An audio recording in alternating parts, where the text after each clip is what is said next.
Ayan, nakakainit. Yun. Ayan, nandito na kami. Punta kami sa isang kasistoy namin. Banding-banding kami, guys. Ayan.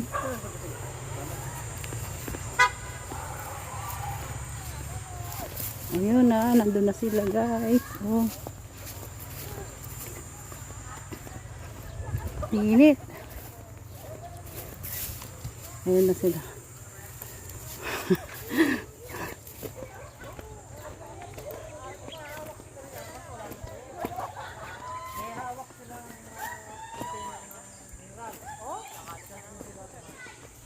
Oh my.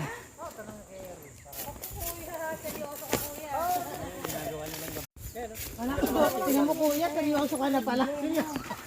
Kalahati ng bahay nila, lubog talaga. Kalahati ng bahay nila, lubog. Kaya para ka na si Sally. Sapa po kasi.